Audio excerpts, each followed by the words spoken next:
start out with just some morning downloads again that leads into an activity that Jennifer is going to lead you through. And then we're going to sort of get into the meat of today, which is talking about how do we build community partnerships connected to both our teaching as well as the research that we're doing.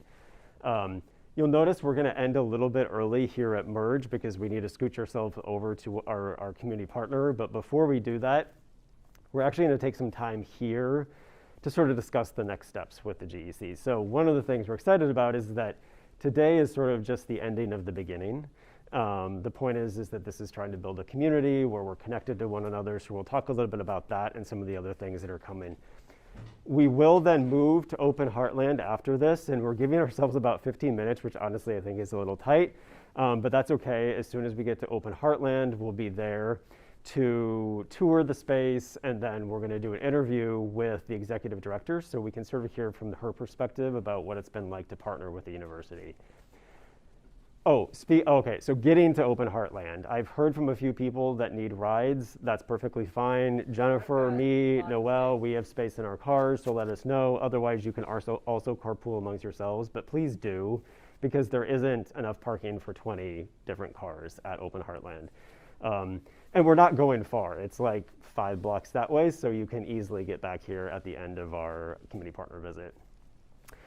From Open Heartland, we will go directly to the Close House, which some of you probably know, but just don't know the name of. It's the big, beautiful, historic house on Gilbert Street, sort of near the Vine, yes, right across the street from the Vine. So it's like a few blocks away from Open Heartland. So that weird 4-way. Yes, yep. Awkward. Yep, so we will be going there. That is actually a new building that Public Space One, which is another fantastic community partner of the University of Iowa. They just purchased that building, and so we're gonna go there, hear a little bit from them, have an interview with John Engelbrecht, who's their executive director, and then we're gonna wrap up everything at the Close House, and that's where lunch will be delivered, and then you guys are welcome to either do a tour of the Close House with John, or just feel free to take off too. So that's sort of a schedule for the day. Does anybody have any questions before we get started? All righty. Well, I'm going to turn it over to Jennifer then. All right. So everybody stand up and come on out. I know, like to the edges, whatever. So we've all been on Zoom. We've all spent so much time on Zoom. And what I'd like to do is just have a chance for people to meet a little in the actual person here. So we're going to walk around. I'm not sure, are we at even numbers or odds? Well, we'll find out very quickly. So I'd like you to walk around and find somebody to say hi to, and we're going to do multiple versions of this. And each time, just introduce yourself, remind them of your department, and then each round we're going to do a different little thing. So first, just walk around, find somebody. Thanks. All right, so I'm hoping that you had a chance to either actually do or spend some time thinking about the question of networks. All right? So using I have like mixed feelings about that word, like the social network, and I go right to, Facebook and blah, blah, blah. But thinking of it maybe more of like nodes. Of like kind of power nodes of when you get more than one person together and they have some kind of interest in common and a way that they are like moving whatever their interest is via their energy forward. And so we have networks that come together around various kinds of learning communities, around different like social activist topics, around different structures of government, different units of within a university. You have the department level, the college level, et cetera. So thinking of all these different kinds and levels of a network. So what we're going to do right now is think about, each of you is going to have a different project, each table, and we're going to work together to map out, to make a mind map of who you will need to reach out to move your project forward. And one thing I'm going to say is these are actually all real projects that I went and grabbed via various centers that work with graduate students to do public engagement work. So that's kind of a just fun fact. So let's start here. You guys can be A, B, C, and D. First of all, can you read those okay? I know it's, or do you need them read out loud? Zoom it bigger. Okay, thank you, Nick. Yeah, we just need to see those for right now.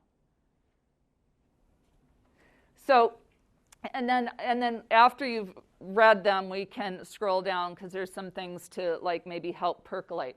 So as a group, read yours and then start thinking together before pen goes to paper about if this is your project and you're at the starting line, who are you going to need to reach out to and start connecting with those nodes in order to make the next step and the next step. Now, as you do this, you might be like, okay, these are folks I need to talk to right away. This is somebody I might not need to talk to for like 3 months, but they still need to be in the mix, and maybe I need to give them a heads up kind of thing. So don't take away people who are maybe 3 months down the line. Like, we want everybody, every network that you might be wanting to tap at some point around this project. And then, can you scroll down real quick? Well, so we'll come back to this. My apologies for not making some super cool slide. So these are just some questions that we'll put back in a second to help you percolate. So thinking about on campus, who else might be involved? So maybe you're in the law school and you're doing something with Spanish speakers. Well, super obvious first thing would be the Spanish department, okay, and making that connection. Are there gatekeepers related to this topic? So thinking about maybe you're doing something with that has land involved, and the Johnson County supervisors who oversees certain legalities around land use. It would be an example of a gatekeeper. Or you're doing something in a school. The principal would be that gatekeeper. Are there other events that happen that are related to this topic? So one thing that will happen is at the center where I work is there will be like an annual event around, say, like Latino fair that happens every year in the fall. And if we have a topic that has some relation, we're like, oh, we need to go talk to them, connect with them, so this is on their radar and we know what they're doing.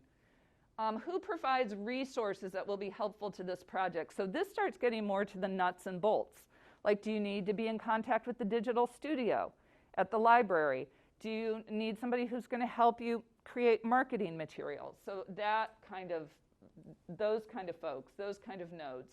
And then this kind of harkens back to something I just alluded to, but is there any governmental agency, organization involved with this issue who might need to be tapped for information or support? Okay, scroll back up, please. Thank you. Yep. Thank you. Okay, questions before we go in and the room gets noisy. And I mean, once you get going, just raise a hand and one of us will come over and check in. So for now, we're brainstorming. I would recommend maybe doing a moment of just thinking about your project out loud together, and then go ahead and start writing. This can be a list. It could be like bubbles, kind of like a mind map. It's really up to you how you want to present it. And at the end, we're just going to go around and all very, very briefly do a little download of. So I just want a few download comments, and pedagogically, this is poor practice because what really I would like to do is have more of a download with all of you. But some of what I heard was just like so great in terms of like, wow, I would not have thought of that, and that's a really cool direction and a cool person to reach out to. Then there are also times where I heard something where it wasn't that it was wrong, but I also, having been on campus long enough, I also would hear like, oh, yeah, you're not going to get anything there. Like, that's going to be a big old closed door. And so at each point, and I think this is going to feed into what Nick's going to talk about, every single one of these nodes that you reach out to is you also ask, who else should I talk to? Like, who, here's the project, here's where I want to go, who else? So that you're continuing to build. And then, as you probably heard as you went, like even as you were talking in your group, some of these are pretty specific. And it's like, okay, you're going to be able to get online and find the phone number for, that office. If you want to go talk to the people, which I don't mean to pick on you guys because I think that's awesome, is, there's not a phone number, right? So then you've got to come up with a plan of how are we going to go about that. So I'm hoping that as you went, you heard that there were things that were like, this is easy. This is, round hole or whatever, And then there were others that were like just opened entire other cans of worms. Not that those are bad worms. You got to go there. And that then a certain kind of record keeping as you go, because you're going to be going here and here and here, and then you're like, wait, did I do that? Did I do, So that is what I was hearing in the room, and also what I've experienced from doing these things. Nick, do you have thoughts on this as we move over? What I would say is that in some ways, this is looking big picture, right? So you guys are thinking about all of the different nodes, all of the different networks that might fit into what we consider a partnership, right? So keep in mind that you were given, a question about a very particular topic, and you ended up spreading out to lots of different organizations and people. And I think I want you to sort of keep that in mind as we go into the next, this is more of a lecture, unfortunately. We will have a little bit of engagement, but as we go into this talk about community partnerships, keep in mind that there's big scale partnership where you're having to evaluate all the different nodes and networks. But as we're going to get into a second, partnership is also at the individual level. So keep that in mind as we move into the next presentation. So as I said, this next session here is sort of focused a little bit more on the building blocks of creating community partnerships in terms of sort of what are the actual steps that we take in order to build relationships between ourselves and a higher education institution and community partners that are external to our academic environment. So the first thing I'm going to do is sort of talk with us a little bit about this continuum of partnerships. And you actually heard a little bit about this yesterday when Heather Ressinger was presenting. She put up a slide, and I'm going to put up the exact same slide today. So we're going to talk about that. And then we're going to get into sort of, like I said, the building blocks of relationships. And I know that sounds almost like we're at like a therapy session, but we're gonna do it within the context of actually trying to build a project. And then I'm going to shift to focus on sort of two concepts that if you spend any time reading about community engagement, you're going to run into these concepts of mutual benefit for partnerships and reciprocity. Now, they are oftentimes squished together, but they're actually separate pieces, and we're going to talk about how they relate to one another. We're going to sort of wrap up with, I want to give you a couple of good resources that I think help to sort of encapsulate the best practices around community engaged partnerships. And I'll have a link to a couple of readings that one of them I think we assigned for you, and the other may be in the additional resources folder we'll talk about. And then this is all going to move us into beginning to try to shift our focus to think from the community partner perspective about what we're talking about. I'm going to give you some thoughts from studies that have been done from the community partner perspective, but then obviously we're going to move to community partners where we're going to hear directly from them. So that's sort of the continuum that we're going to take today. So I wanted to start out because I think sometimes we are sort of in search of what is the the idyllic gold standard of how you do this kind of work. Like, what is the best way to create a community partnership? And I'll tell you that it may not be surprising to you, there really is no such thing as the way to build a community partnership or the way of what things should look like. That being said, the Carnegie Foundation actually assesses community engagement from universities all across the country. And there's an actual process that we go through that includes you guys as students and as faculty and as staff to tell Carnegie whether we're doing things well or not at the university. And if we do, we actually get classified as a community engaged university. And if we don't get classified.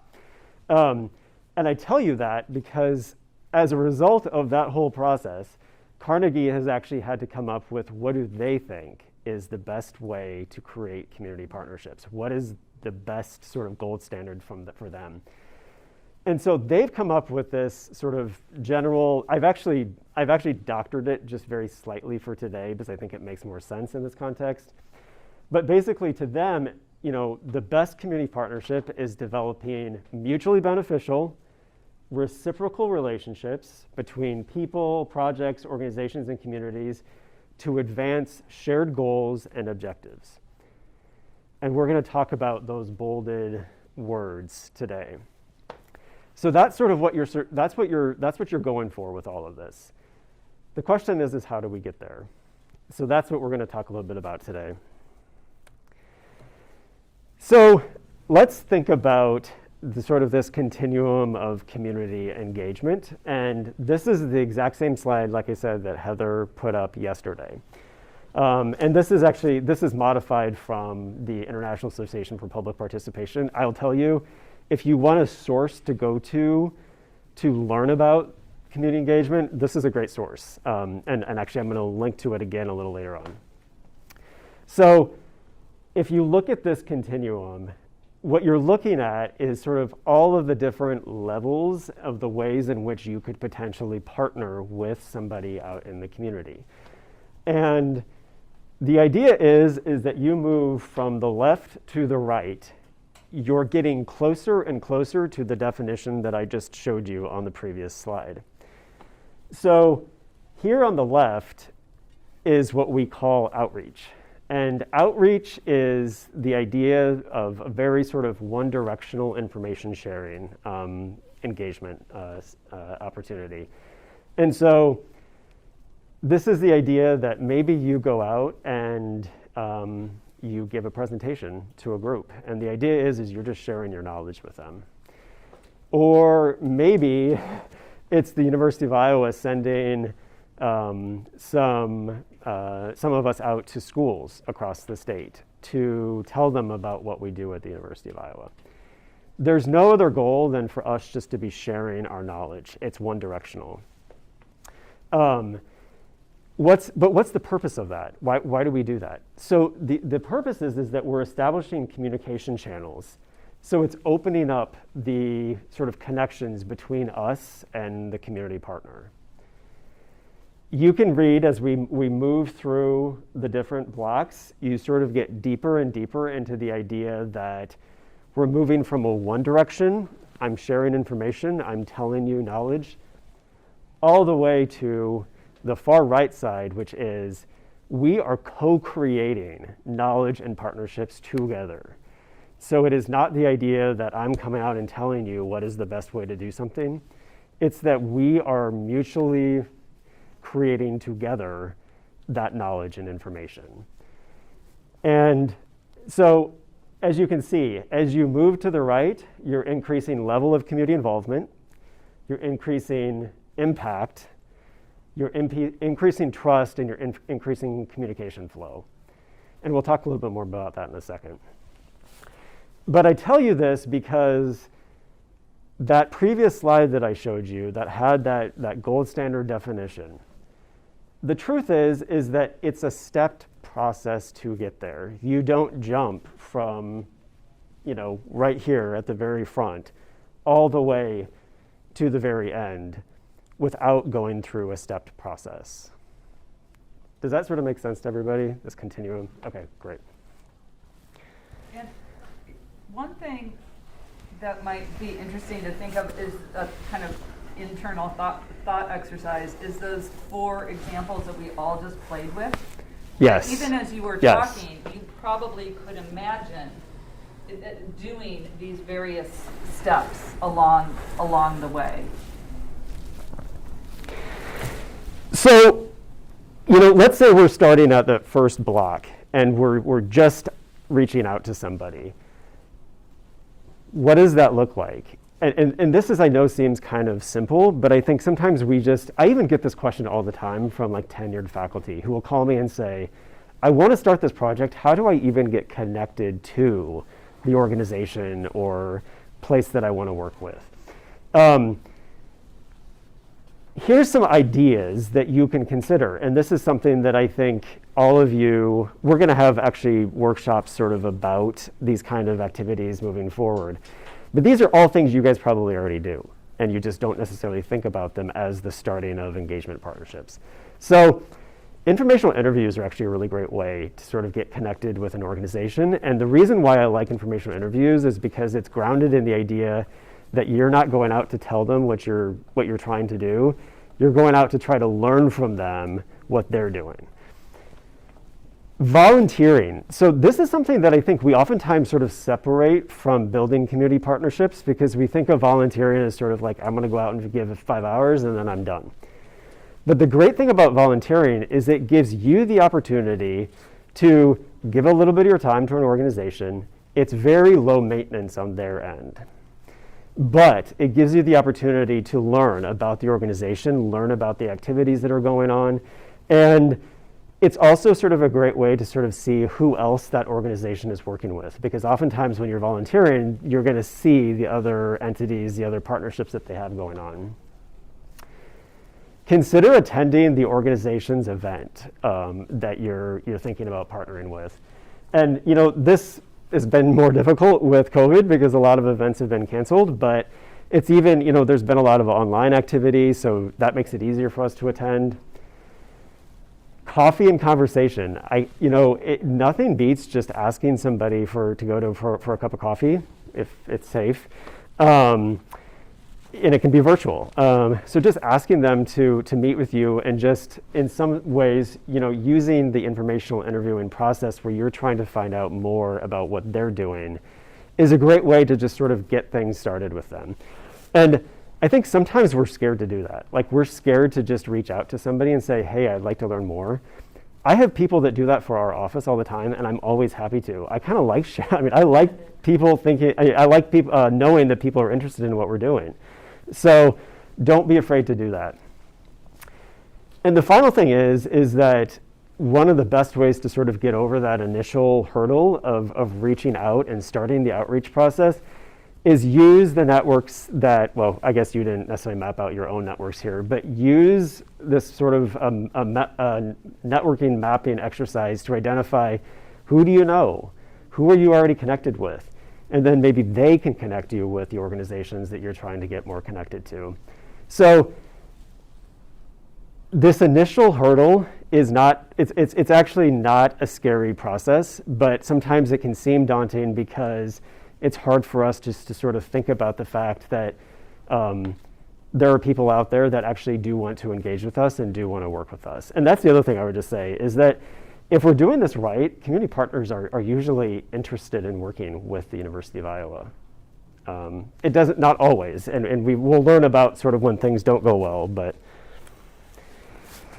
So let's say you are sort of entering into that outreach activity with your community partner. And you're sort of planning for the initial engagements with them. So maybe it's your initial meetings with them. Maybe it's even starting to think about what kinds of projects or partnerships that you're interested in. The question is how do you identify whether something's going to work or not, right? So as you're getting started with this, how do you identify whether this organization is the right organization for you to be working with? it goes to the part of that definition that we talked about at the beginning, which is identifying shared values and goals. And this also probably seems kind of simple, probably seems like something that you can sort of, you sort of know what's how to do this. But there's some ways that you can sort of think about sort of getting there. So one of them is just to ask open-ended questions. And I think yesterday, did Dave Swartney present yesterday? Yes. Dave Swartney, the engineering professor that we heard from, he talks a lot about how he uses open-ended questions just to sort of get out in the open, sort of hear from the community partner about what they're trying to do, learn from them what their goals and objectives are. I think it's so critical because we come to partnerships from the University of Iowa with sort of an inherent sense of power. A lot of times the organizations that we're working with are small nonprofit organizations, and even if they're not small, they're most likely not a $1 billion organization like the University of Iowa is. That means I like to listen first and talk later. So I like to go into an initial meeting just hearing from the community partner, using open-ended questions, getting their goals and objectives first. Because it is so easy when you have a huge University of Iowa coming to partner with a small nonprofit organization for us to dominate.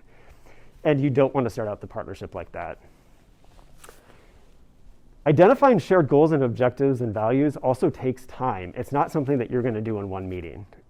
Because one meeting might be just sort of identifying where your community partner is at. Another meeting might be you sort of explaining where you're at with your research. Another meeting might be just talking about the partnerships that you both have.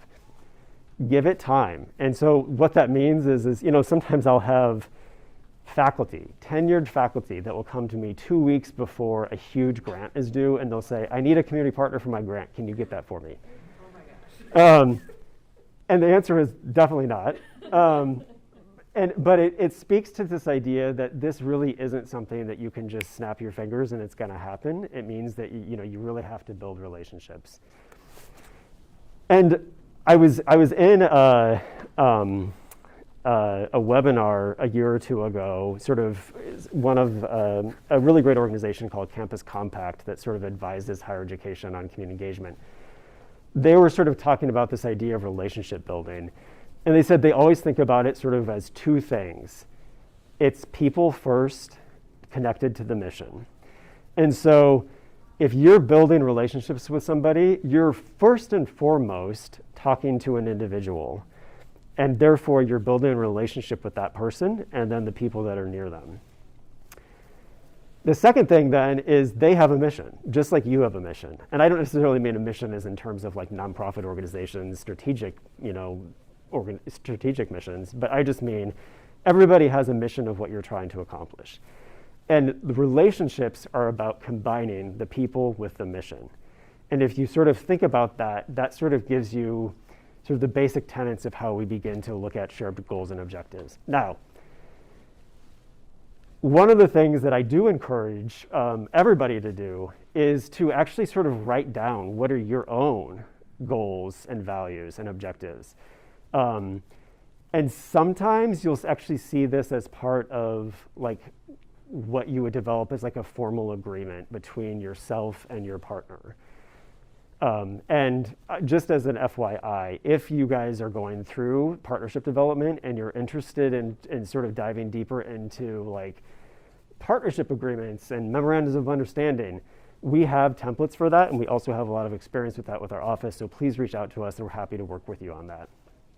But regardless of whether you're doing a memorandum of understanding or not, I encourage everybody to sort of think about some of the questions you're asking yourself. What do you want to do with your community partner? What does the scope of the work look like? What's important to you about how you do this work together? What values do we bring? Now, this values question is an interesting one because values can mean a lot of different things to a lot of different people. And the community engagement literature actually talks about values a lot. And I'll just mention one thing. I think one of the most important values for us coming from higher education is the value of humility.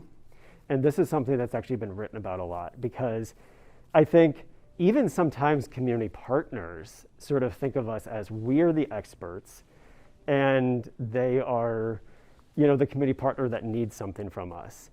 And the truth is that almost never works that way.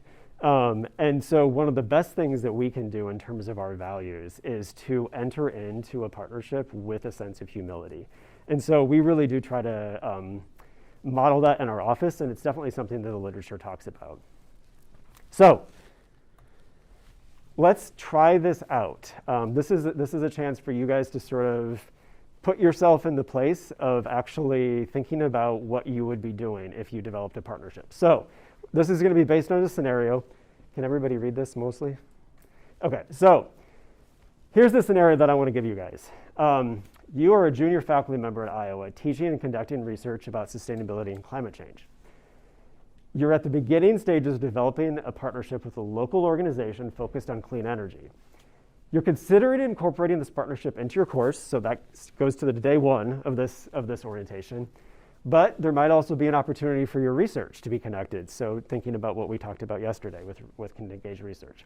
So you're preparing to meet your partner for coffee to discuss partnership opportunities. As a team, on your tables, and actually, can we give everybody a new paper? I want you to take 5 to 10 minutes. We'll watch the time here.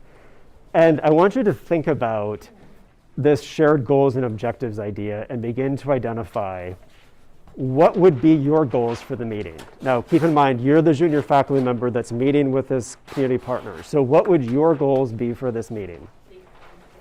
What do you think are values that are important to the partnership? Okay, so I do want to spend some time, and I'm going to try to move quickly through this. Like I said, once you're in the partnership, the literature is pretty clear around community engagement that these terms, mutual benefit and reciprocity, lead to the most fruitful and high impact partnerships. And we oftentimes sort of combine them, but reciprocity and mutual benefit sort of are distinct in that one leads into the other. So when we talk about reciprocal partnerships, we're talking about the process by which partnerships are formed, and we're focusing on the idea that in order for partnerships to be reciprocal, we have to continuously value the knowledge and contributions of each individual in the partnership, right? So, and the idea is you're really focusing on equity here. The idea that any individual that's in the partnership, we have to be recognizing that they're bringing their own values, their own contributions to the partnership. And so you're focusing on these individual roles. And this is just like an easy sort of cone of reciprocity that has shown up a few times in literature. And it's basically, you can think about this as moving from thin reciprocity to thick reciprocity.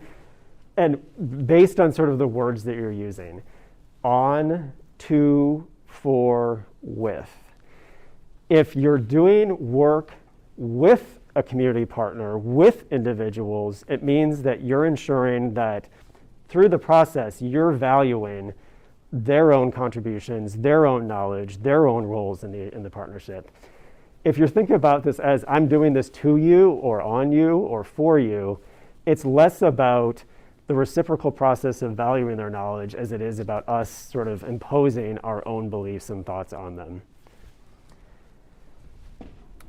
So mutual benefit then is the outcomes and outputs of that reciprocal process.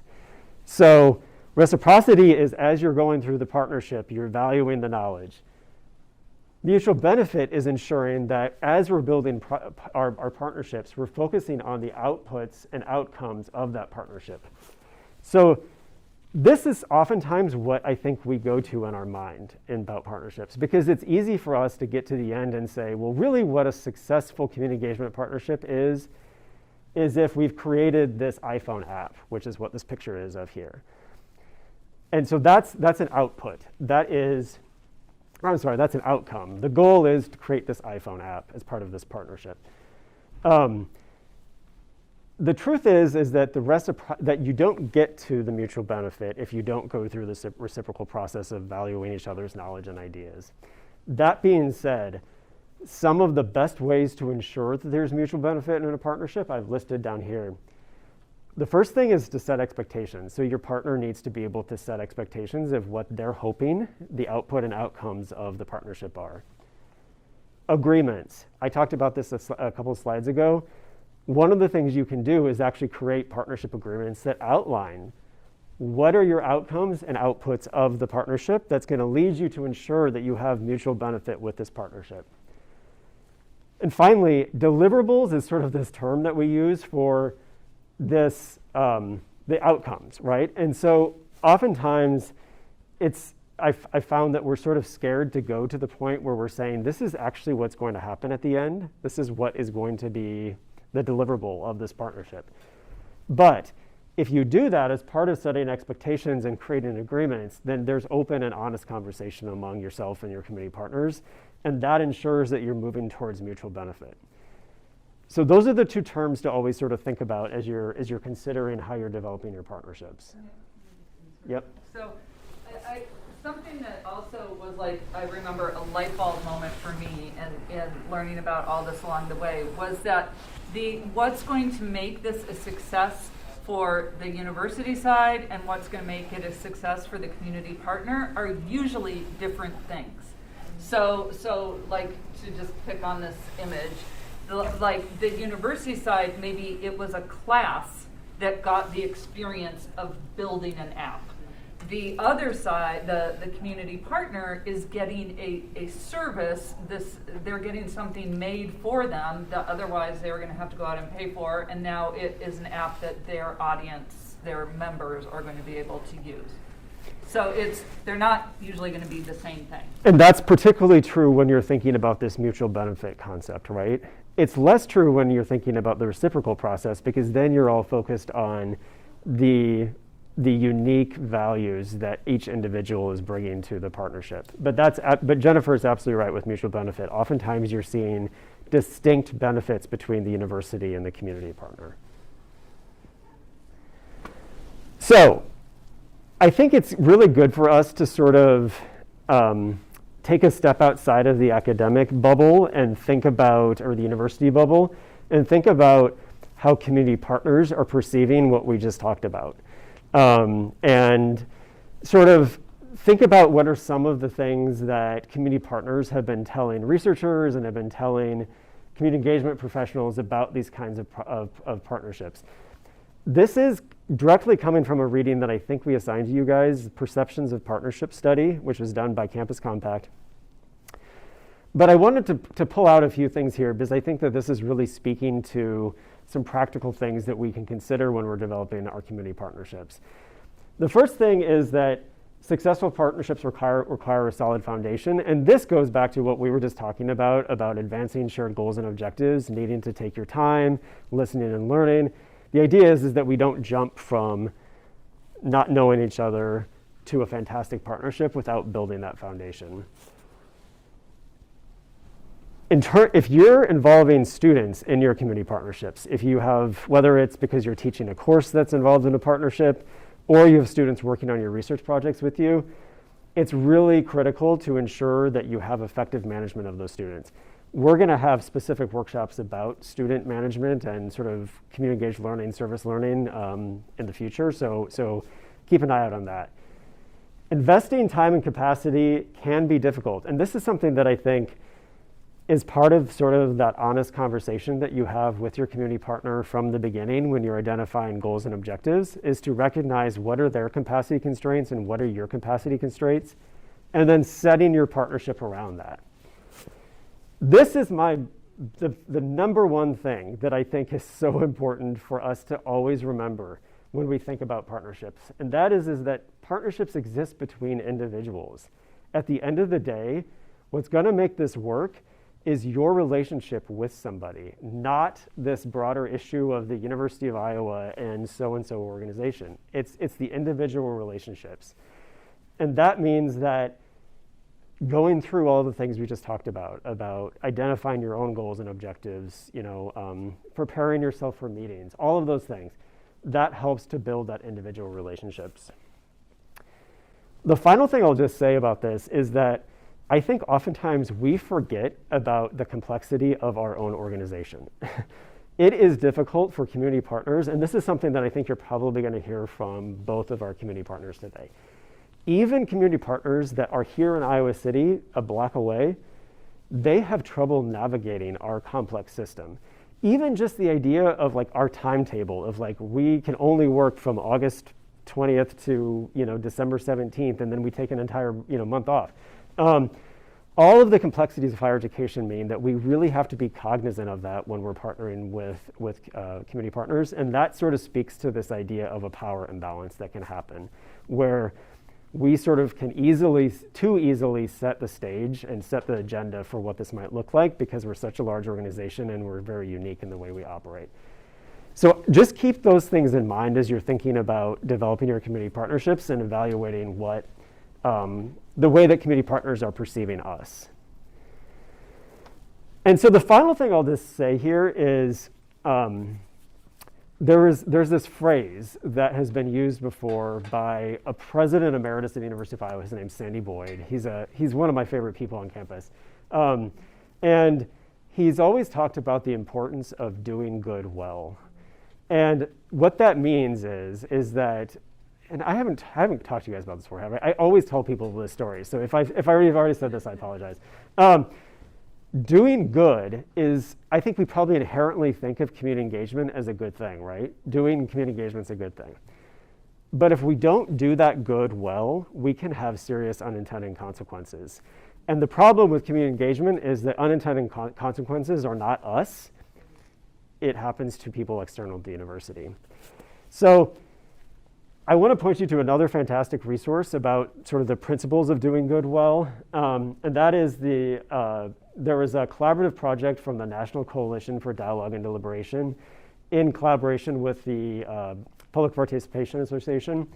And they published this fantastic report, and I reference it all the time.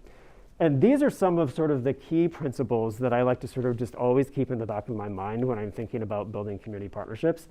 And we've really talked about them all today, right? Deliberative planning and preparation. What did we just do? Collaboration and shared goals. Inclusion and diversity. This goes back to the reciprocal process, right? Ensuring that everybody that's a part of the partnership, that we're valuing their knowledge, their contributions. Openness and learning, especially from our end, the university end, starting out, listening and learning from our community partners. Transparency and trust, making sure that we're effectively communicating with people about, with community partners about what we're trying to do, what they're trying to do. Justice and equity and power sharing. Like I said, power dynamics is so important between the university and community partners. And the final thing is this. This idea of sustaining partnerships, and this has been mentioned a few times over the last couple of days, the idea that even if from your meeting you don't decide that you're going to develop a long-term partnership with that community partner, the idea is that you were going to connect them to other people within your network that is going to result in partnerships for them. We have to be focused on this idea that as a result of partnerships, there is going to be change that's happening. There's going to be change that's happening with us. There's going to be change that's happening with our community partners. There's going to be change that's happening within our research and our teaching. And that is the commitment that we're making when we partner with other people and with other community partners. So I encourage you all to take a look at this. I think we're going to drop this in an additional resources page on the icon site. Okay, so that is the end of the community partnerships presentation. Does anybody have any questions about what I just presented? That will all be on the icon site too. So, okay, we have like 5 minutes, and so I'm going to go through this really quickly. Like I said, today is not the ending of the Graduate Engagement Corps. Today is the beginning of the rest of the Graduate Engagement Corps. And one of the things that I think we're all pretty excited about is the opportunity to provide deeper dives on different issues related to community engagement. And this is where you guys can sort of pick and choose what's going to be important to you. So some of you may be more focused on research. Some of you may be more focused on project development. Some of you may be more focused on teaching. So We will be providing additional workshops. Those are in development right now. I'll tell you that there's 2 that are coming. We are going to be doing an IRB workshop for all of you that are interested in research.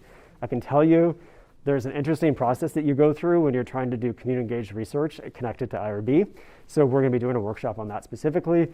Jennifer, I didn't know. I just put a random time in here, but whenever. Right. Do you want to just briefly say what you're hoping to do with yours? Yeah, so this will be a 2-part. We'll meet 2 times, and with a real focus on how to do effective informational interviews and other networking strategies.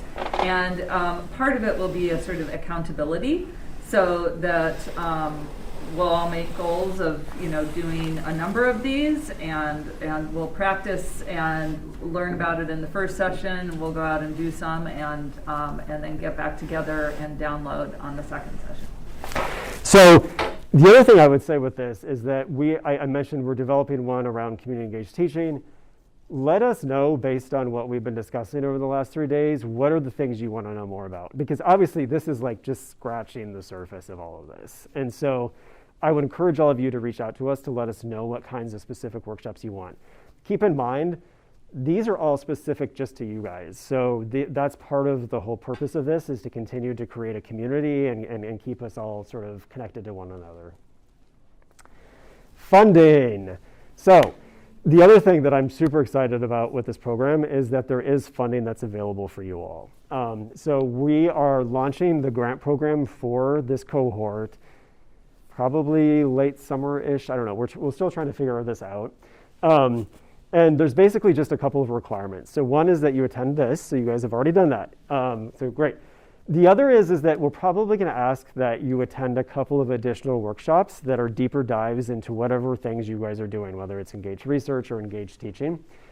And so for right now, these are probably going to be small grants, and you will have to apply for them, but they're not going to be super competitive because, like I said, it's only your group. And these would be like $3,000 to $5,000 grants that would be given to you to just sort of jumpstart some of the things you guys are trying to do. Maybe it's a class that you want to teach. Maybe it's getting a partnership off the ground. Any sort of initial project development. The thing that we're trying to do here is sort of cut through all of the red tape that happens with other grants that makes you already have gotten to the point where you already have partnerships and already have things developed. Well, obviously, we need to get there first. And so that's the point of these grants.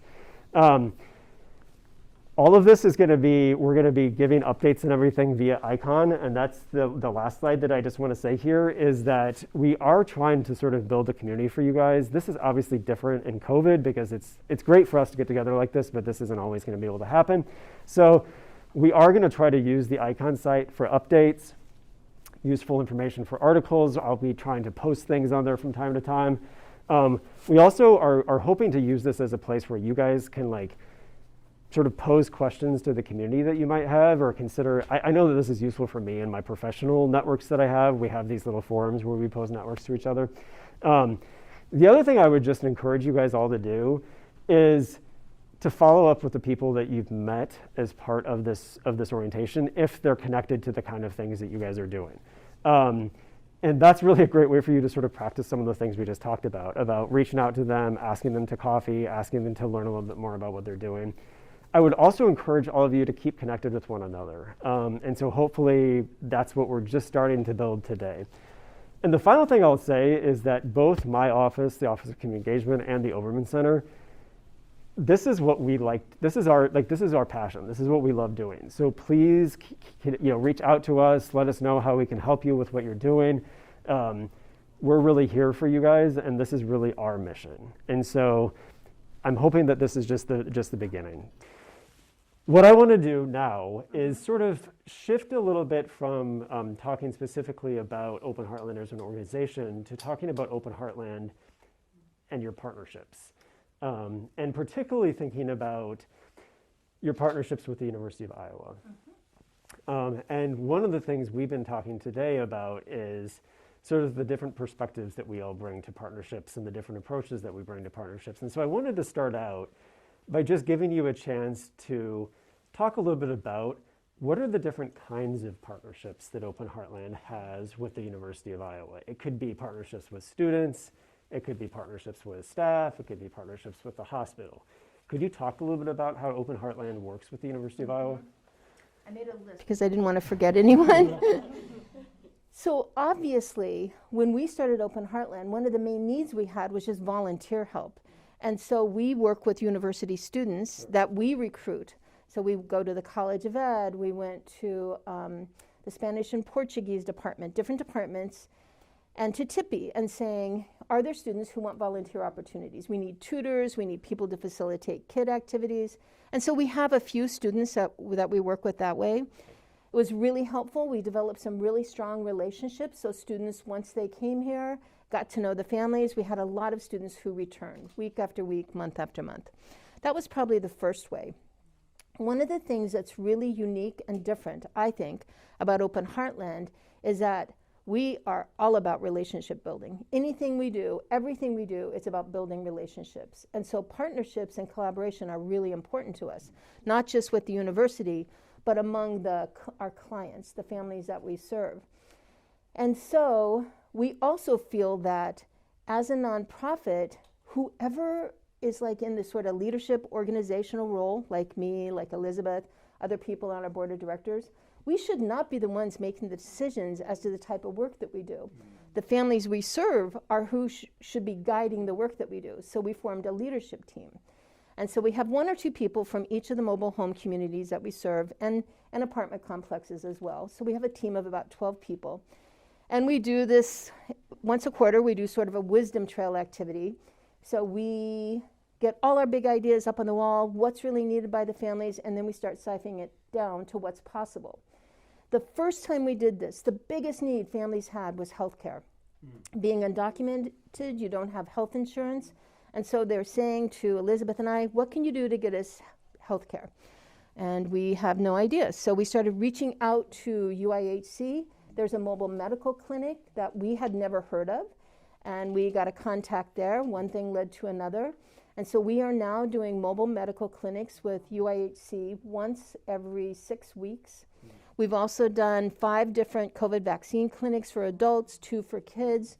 So altogether, we've vaccinated close to about 500 people. Wow. And UIHC does referrals for our clients. One of the things that happens when we develop relationships with the university is they seem to hatch and grow overnight into more relationships, right? So just last week, I got a call from someone at the Department of Nursing who wants to come and provide internships at Open Heartland for their students. So I'm assuming that will blossom and grow. Yeah, awesome. That was one of our biggest ones. And then through the mobile clinic, we also got connected to the dental school. They came one time and did a dental spot during the clinic. And so now we're doing an entire dental clinic day for kids. We're expecting about 250 kids the end of January. Free dental checkups. There'll be an opportunity for some free dental care, free toothbrushes, fluoride, that sort of thing. So that just came from one student, Morgan Kennedy, my initial contact at the UI Mobile Clinic. Then we also work with the Obermann Center for Advanced Studies through Jennifer. And to tell you the truth, I'm not really sure how we got connected. I think Jennifer reached out to me. Yeah. And we have had an intern this year that has been helping to guide all of our student activities, our kid activities. We had a winter camp. We're planning a spring break camp, and she'll be guiding the tutoring sessions this semester. She'll be recruiting students from the University of Iowa to help provide the volunteer work we need for that. We also work with the Pomerantz Center Leadership Academy. Yep. And last semester was the first time we'd done that. They provided students who did some sort of small group work here at Open Heartland. It was pretty short-lived. I think it was incredibly eye-opening for the students because we decided to have them help bag food. And so they got to work side by side with the families that we serve, which I think was a really good learning experience for them. There were kids running around and playing and screaming, and it was good. Cool. So that was a kind of a one-time thing. We also work with the University of Iowa Nonprofit Leadership Certificate Program. And so Nick has had students work with us through his class. Jennifer Vick has had students work with us through communications and fundraising class.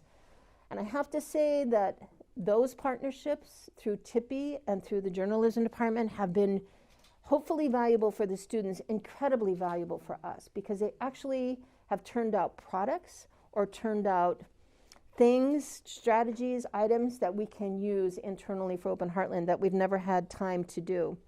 And then I think the last way that we collaborate with the U is that we just recently recruited a board member. She teaches in the Spanish and Portuguese department. Julia. Yes. Yeah, you connected me with her. And that's totally how this works, right? So now Julia is on our board. That's awesome, yes. She is. So I'm going to jump around here with my questions, but I think this leads into the next question about sort of how these partnerships form. And you sort of just sort of touched on this in terms of, the relationships. But, do you have a particular preference? Do you like to reach out to the university? Do you like it when we come to you and say, here's what we're doing? What does that sort of look like? And do you have preferences, or have you seen what works or doesn't with that? Yes, I have preferences. Okay. Okay, basically, I'm a say yes person because I really believe that when opportunities come down the path for you, especially if it will benefit someone other than myself, I'm like, say yes, right? You don't know where it's going to go. Maybe it could turn out great. And I do believe that relationships are really worthy of investing time in. So if I say yes to a relationship, then it's on me. Like there's some expectations of Open Heartland and whoever the connector is, which is usually me, that I'm going to be a good communicator. So when Nick reaches out to me and says, my students need this, this, this, then I need to respond. Otherwise, it's not going to be a valuable partnership for you, and vice versa. If I need something, so that line of communication needs to be really open. I think a critical piece of relationships is honesty. You got to find a place where you're speaking the same language, where you're not holding back. Like I'm from Iowa. I grew up here, so I believe in politeness, and I really believe in being nice. But at the same time, if you can't be honest, if you can't communicate honestly, then you don't make progress. And so having that line of communication really established. So I think like if Nick and I are going to work together with a class, we need to get to know each other. So we have a relationship that we can communicate honestly. And sometimes with the university, that's harder to do than others. Everybody's busy. Certainly we are here at Open Heartland. Everyone is at the U. So I think you just have to make time to build the relationship for it to work. Do you see, you speak about sort of the time commitment that it takes to build these partnerships. Are there particular ways in which the university has done a good job of doing that? Do you like to have an individual or two that are sort of your go-to at the university? Do you like to stick with one particular class? Are there ways in which you've seen this work better than others in terms of building those relationships is what, Mm-hmm. I think having a couple people as your main contacts is really key. So we've worked with groups of students where I work with a group of 6 or 7 students, but within that group, if there's one person that can do all the communication, that seems to work better. Yeah. Having professors, having 1 or 2 people to communicate through definitely works best. Yeah. Mm-hmm. We've talked a little bit as a group about this idea of like the stakeholders of our partnerships and sort of what that looks like. How do you as an organization think about your stakeholders and what does that mean in relation to like the broader community that you work with? Well, our stakeholders, in my mind, our main stakeholder is the broader community. Okay. So when we started Open Heartland, our goal was huge, right? It was a big dream. Our goal was to try to immerse every person who lives in Johnson County who's not really immersed into the fabric of this county. Let's get together, let's immerse everybody. Okay, so that's like a really broad goal. So we had to, of course, narrow it down. And when we started the play dates at the mobile home communities, it just so happened that primarily the mobile home communities house Latino immigrant families. And so that's where we started, and that's kind of our bandwidth. We didn't really have the bandwidth to do more.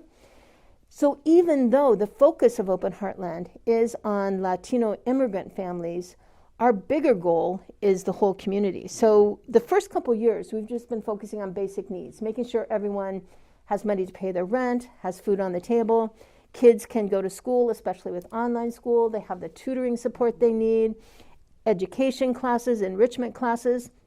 But this spring, if COVID dies down enough, our goal is to involve the community more because we want to build those ties between the immigrant families and the greater community. So one thing we're starting right away is we're starting conversation groups. We had our first one last Wednesday morning at Village Inn Pancake House. Wow. And so some of the families who are studying English met me for pancakes, and we just chit-chatted through breakfast.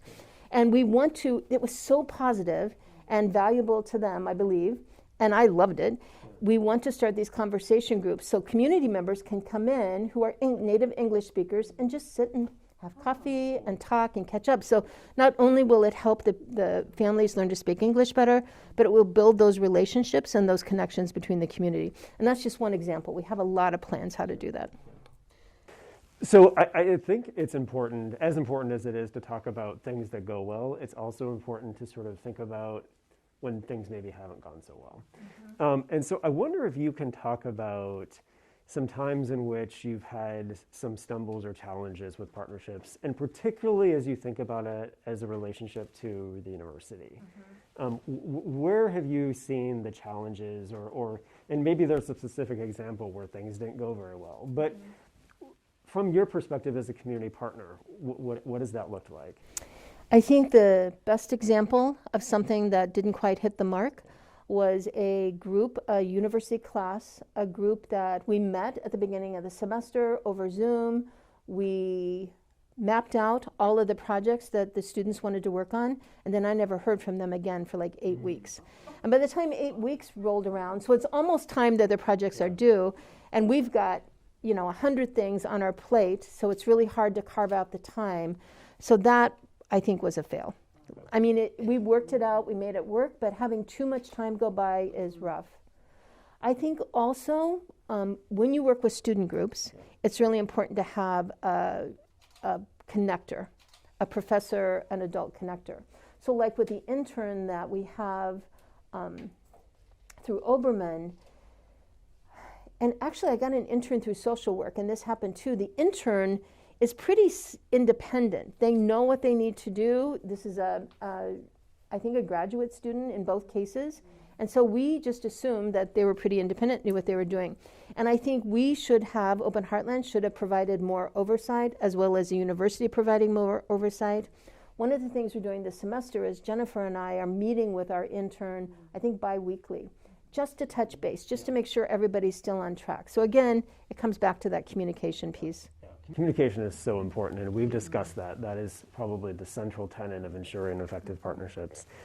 I'm wondering, we've talked a lot about student partnerships and partnerships with courses. I know you've also had experience with other positions, for example, with the Children's Museum, around like bigger research questions. And for example, I know you've talked a little bit about the work that you've done with education researchers and the, I think it was the STEM researchers at the university. Mm-hmm. Can you talk a little bit about what that looks like in terms of as researchers are doing their work and you're trying to do a project as an organization? How does that sort of go? Did you know that they were doing something and you reached out to them, or did they come to you and say, look, we're researching these issues and we think you should be involved? In both cases, it had to do with grant requirements. And so oftentimes, if you're the recipient of a big grant, there's a community engagement piece. So for the university, I think it's pretty valuable to have a community partner like Open Heartland or like the Iowa Children's Museum. These are the instances I'm going to talk about, where we're willing to, be the landscape where the research happens. And so again, it takes a lot of communication, but I will say in those instances, when it comes to research, the toughest part was speaking the same language. Because researchers speak a whole different vocabulary. And they sort of live here, and we live here in the work that we did with kids. And so getting those two to align definitely is challenging. And again, it takes certain personalities. And so again, like getting to spend some time with each other, getting to know each other, getting to know how you communicate. I think is pretty key, was pretty key in both of the instances I'm thinking about. Okay. And how did it go? I mean, what were the end results of the partnership? Do you still keep in touch with them? Are there further conversations? What does that look like? So the Delta Center, when we worked with them, wow, that was tremendous. So their goal was a research question, which I can't even remember now, right? Yeah. My goal was to get something out of the research that we could use to promote play as learning in marketing the Children's Museum. We got tremendous results from that. It was a really good project. We had a lot of the families that visit the Children's Museum take part in the project, so that was really positive. For the STEM experience, it was a little trickier. Their goal as a research question, I'm not sure that the Iowa Children's Museum really cared about that, but what we did care about was some of the offshoots of the research that they came up with. I would say the messaging that came from that wasn't really valuable to us, but some of that had to do probably with the pandemic, because we kind of got stopped in our tracks about 3/4 of the way through. So I want to give plenty of time for questions. The last question I wanted to ask you was just about how students could be involved in Open Heartland in terms of volunteering or other things. Are there volunteer opportunities? What kinds of ways can students get involved with Open Heartland? Yes, there are volunteer opportunities. So if you're bilingual and you would want to help teach our English class or support our English class, there's an opportunity with that. If you enjoy working with kids, we have lots and lots of kids programming that happens weekly or monthly or during breaks. You saw the bags of despensa, the bags of groceries. So we buy the food in bulk from a local Mexican market and then we repackage it. That happens about once every 2 weeks. You saw all the donation bags in the staging room. Those have to be sorted, and I don't know if you noticed, but there's a little like a holder for clothes hangers in the tienda. When I left yesterday, that was empty, and today there's probably like 40, 50 clothes hangers on there from clothes that people take. So we're constantly restocking, reorganizing. We'll be doing deliveries of food, start when the weather gets nicer again. What else? And how do they get involved? I mean, do they reach out to you? Is there a form? The best way, we have a new website now, thanks to James. And so my contact info is on the website. So there's an email and a phone number. You can fill out a little, like a little info form and get a hold of me. I will say that that's one of my personal biggest challenges is responding to volunteers. My dream is to find someone who would like to be our volunteer coordinator for Open Heartland, because the more people that get involved, not only does it help us, it spreads the work, it spreads the love, but it just, I think, also helps build community awareness of how this community is so diverse and how it's such a positive, amazing thing.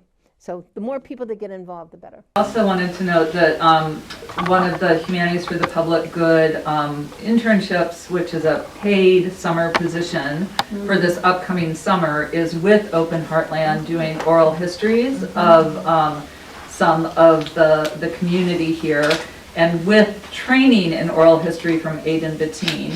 And we're looking for somebody who is a native speaker for that position. And oral histories are really, really interesting, because the kiddos who are growing up today, they have no idea what their parents have gone through to provide this life for them. Yeah. Well, Deb, thank you so much. I want to open it up now for questions, guys. So, as you've been hearing Deb talk, I know for me, there's been light bulbs that have been going off based on the conversations we've had this morning and yesterday and the day before. So what kind of questions do you have for Deb about partnerships or about her organization or really anything that we've been talking about today? I have a really specific question. You mentioned research questions. And I think one of the challenges as a researcher is the uncertainty of knowing what kind of results you're going to get at the end sometimes, right? And I imagine that that's an even bigger risk for the community partner that has no control over and no real interest in outcome, in some sorts of outcomes, and really wants outcomes that work, right? Like we want results of some sort.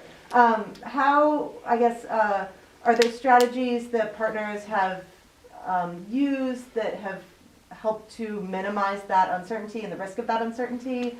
Are there ways that, that researchers can sort of buffer the risk of no results, for instance? Yes, I think being really upfront about that at the very beginning. So making sure that the conversations that happen at the very beginning, you're really clear on what's possible and what's not possible. And ask your nonprofit, if it's a nonprofit partner, ask them to be really clear with you about what their expectations are about this too. So they're not just the landscape where the research happens, but that they're more active in the partnership, I think, in my humble opinion. So I'm kind of sitting with two questions at the moment. So I hear you say you want to work with students and other things. So I'm kind of interested. What has been some of the challenges for you to work with students? I just want to know. And then the second question is, what are the intentional things that you do to sustain this relationship between partners with the university? For the elementary students and high school students we work with, I think one of the biggest challenges for them, there are a couple. One is that when you live in a situation of poverty and your parents do not speak the language of the community, so the parents are primarily native Spanish speakers or a different language. Some of the families, the parents know a little bit of English, but it's really, really hard to support your kids in school when you don't speak the language. And again, it kind of comes back to communication. These families have a really difficult time, a big challenge communicating with the schools, knowing what the schools expect of them, knowing what the schools expect of the students. And the kids are kids, you know, they just don't always tell their parents what's going on at school, right? Big surprise. And so there's a huge disconnect there. Or the kids will tell their parents, we're doing great in school. And then they get the report card and they're failing. And so bridging that gap, really the biggest part of the tutoring piece for us is helping parents understand what's going on in school. Helping the kids is pretty easy. Supporting math. Math's one of the big issues that the kids have here. Supporting kids who are learning to be English speakers. That happens a lot here at Open Heartland. But I think the most powerful thing that's happened since we started is helping parents understand the school system and what's expected of their kids and keeping the kids off the screen to do their homework. We now have, Lemmy Elementary has their PTA meetings here just to help parents understand, yeah, that's pretty cool, just to help parents understand what's going on in the school system. Wow, that's great. I have a question.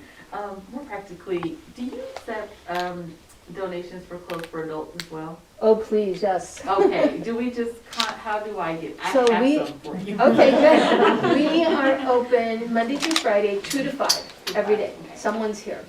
And then on weekends, we're here depending on the programming. Or if you check the website, Ashley, you can email me or call me and I'll just meet you here whenever you want to do a drop. Okay, thank you so much. Sure. I would, first of all, thank you for everything that you do. I'm really excited. I just moved to Iowa City because I just finished my first semester. So Wow. literally, it just filled my heart today. Oh, so good. I know we will be in touch. Okay. So many thoughts. Good. But I'd love to hear a little bit about, I know you mentioned that you work with elementary and high school. I'm assuming middle school is involved Yep. in there. And preschoolers. And preschoolers. I know you were saying that you do like arts and crafts stuff. I'm curious, do you work with outside partnerships to give workshops to some of these students involving the arts or not? I know, of course, math and everything is so important, but there's some power behind Absolutely. them actually getting to experience art, which is not, it's a luxury. I know that Sometimes. did not have all the time growing up. So I don't know if you have. So the answer is yes. So and anybody who wants to come and do a workshop, we will say yes, we'll make it happen. Like I have a lady now who wants to do a quilting, something about making like pot holders that are quilting, I don't know what. But one of the most successful ones we've done is a couple retired nurses make handmade cards. And I'm like the absolute opposite of anything artistic. So to me that sounds kind of amazing. They came and did workshops with adults and kids and taught them how to make cards. And then we got, oh my goodness, so many supplies donated. So now we have a subgroup of teens and adults who are making handmade cards that will be for sale, hopefully by Valentine's Day up front. Yeah, so I mean, and that's one of the things Open Heartland, we're just trying to empower the new community members that are here that are having a hard time getting immersed into the community.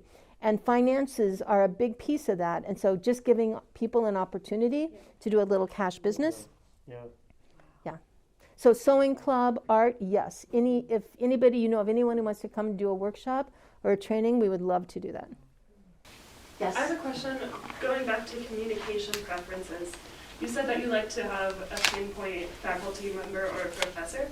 If you're going to do more of an individual research project, who would you like to be reached out to by? You know what I mean? So as a student, if you're doing an individual research project, then I think you as a student. Yeah, So that- whatever person makes the most sense, it's just good to have one person. Okay, Yeah. gotcha. Well, they can be the connector. Yes. Okay, because I think that exactly the same thing. And sorry, I'm just jumping into the conversation. I just like can't control myself. I feel so touched, and like you don't know how excited I am. Right now. Oh, that's good. So I'm from China. I've been volunteered like all over the place around the city. But I just, for some reason, just missed this place. And now I'm so excited. I kind of like really want to get in touch with you. And I'm from the foreign language ESL education. So my first language is Mandarin Chinese. And I'm learning English as second language education to teach the English. And then, so I'm doing the research and kind of like developing an app, like teaching people to develop their intercultural communication competence, and then also learn the language at the same time. I just feel like Very your cool. kids might be really perfect participant for this individual research for myself. And I just wonder, I guess my two questions is, I've one with a student, I heard from international programs, they mentioned that even though you want to volunteer outside the campus, you need to get some documentation for something. I don't know if you know anything about that. And then the second question is like, how was the technology access in here? Like, do your kids have the phone already, have the iPad to access the app that we're developing? Do we need to provide those to your kids? We have Chromebooks. So we have about 15 Chromebooks, and we do have internet access. And we'd be really interested in working with you on that. And in terms of documentation, do you know, Joe? I know, we were sharing that very meaningful eye moment there, Nick. I know. I was like, Jennifer, please tell me you know what. I don't. We'll talk. We'll figure it out. You know, you said that you've worked with a lot of groups, but you hadn't heard of us. You missed us. I know, That's- I had only 10 minutes walking distance. But that's not surprising because we don't market ourselves like a lot of nonprofits do. We don't do a lot of fundraising. We don't do a lot of marketing. And the main reason is we are very, very purposeful and careful about how we talk about Open Heartland because our families could be at risk. And we certainly don't want to put our families at risk. So we're really careful about that. You also haven't been in this space. I mean, you haven't even had a physical space for very long, and you moved. Yes, all of And that. you have a new website. Yeah. Yeah. By the way. Oh, thank you. When we moved in, the landlord said, okay, you can move in, here's your rent, whatever you do, keep everything neutral if you paint. I'm like, okay. Like, how did you build? Oh, that is such a good question. Building trust is key to this, right? So building a relationship doesn't happen just because you're there and just because maybe you offer resources and maybe because the kids want to play. To build trust takes a lot of time. It takes hanging out with coffee and food. But I think the biggest thing is that you just have to be really genuine. If you're really genuinely, your intent is to help. And all we ever said to our families is, let's get to be friends, let's get to know each other, and then tell us what you need. And we know we've been in town for a long time. Maybe there's something we can do to help you. Maybe there's something we can do to connect you with the right resources. Maybe we can help. So the fact that we did that, here's an example of building trust that made a huge difference. When the mobile clinic first started coming to Open Heartland, they were all excited the first time, right? Because they're always looking for places to give their students experience. So they come and we meet and they have all these regulations and all these rules, which is fine. And then they show me the form. And on the form that every patient has to fill out, it asks for their name, their address, their phone number. And we're like, sorry, we can't do that. And they're like, what? Everybody has to do this. And like, there has to be another way that we can provide the service. And so we came, after some discussion, we came to the decision that we would register everyone through Open Heartland. So we have access to the information. If the mobile clinic needs to follow up with a person or they need something, we're the ones who contact the families and make a reservation. We're the ones who can contact the families if they need to be. But because of that, the families know we're looking out for their best interest. One time somebody on Facebook posted a photo of one of the families doing something here, and it wasn't us, and the family called us and said, exactly, can you get that down? So I contacted the person and said, sorry, could you please remove that? So we're very careful and we're very respectful. And I mean, we truly deeply care about the families that we serve. And I think that genuine caring is what develops trust. And if you met these kids, oh my gosh, you'd just fall in love with them. So guys, one more question, and then unfortunately our time, but yeah, this is so fantastic, but yes, Olivia. Are you kind of able to facilitate longer term connections to services through like the mobile clinic or other things? And what are some of the challenges associated with that for your family? Huge challenges, huge. So the mobile clinic is amazing, but like if somebody has, like say, diabetes, or they have a long-term health issue, getting medical care for that is really tough. And I mean, we're constantly working on it. Free medical clinic, Proteus, they're just overwhelmed with need right now. So the challenges of long-term, I don't have an answer for that. We're constantly, it's on our plate. Because we started Open Heartland in response to needs, and I teach a nonprofit course, so I should know this, right? But I mean, we have no sustainability right now. We're just very responsive. So I think with building sustainability will come the answers to how we meet those longer term challenges. Well, Deb, I want to thank you so much. This has been welcome. so wonderful, and I hope that all of you have seen how wonderful this organization is, and Deb, but I also hope that you've sort of seen, you know, sort of from the community partners perspective, what partnerships look like, what, you know, sort of the do's and don'ts, but also that you might be considering reaching out to Deb after this for opportunities. So thank you, Deb. We so appreciate it. So appreciate it. So, all right. And let me just say, too, that everyone has something to offer. Just every single person in this community has something to offer. You just got to find your spot, and Open Heartland could be that spot. So John Engelbrecht is are you director or co-director? I believe you're director of PS1. On paper, I'm executive director. Yes. In reality, Kalmia Strong is as a co-director, Yeah. really. Yeah. And one thing I love about the way John and Kalmia work and their board and everything about PS1 is it's really so horizontal in nature. So. But John helped start this organization, and so John. Not quite, but Okay. it's okay. There. Now you can start just telling your own story. So if one thing that I think was really interesting, we'll get into this more later, but is we were just at Open Heartland, which is really a brand new organization. So it's exciting to be at an organization that like has evolved so much. So if you can start by just giving us, first of all, a little bit about yourself as an artist and your connection to this community, and then how PS1 did start and how you came to it. Okay, cool. Thanks for Yeah. that introduction.